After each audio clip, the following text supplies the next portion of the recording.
Mahigit 10 years na akong naninirahan dito sa Thailand, and usually napapatingin talaga ako sa tuwing nadadaanan ko itong museum na to. And today, nag-decide akong puntahan at explore ito. So tara, samahan niyo ako. By the way, kapag sa online kayo nag-book, mas makaka-discount kayo. Pagpasok, bibigyan kayo ng insenso at flowers para mag-pray or mag-wish.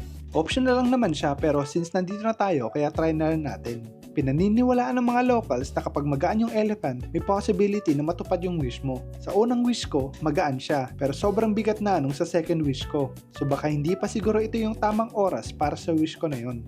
You can also try the fortune sticks. And lastly, pwede rin kayong mag-float ng lotus flower.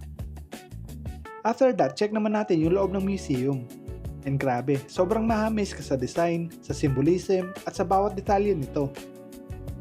Pinuntahan din namin yung pinakataas para mag-wish. Overall, sulit na sulit ang pagpunta dito.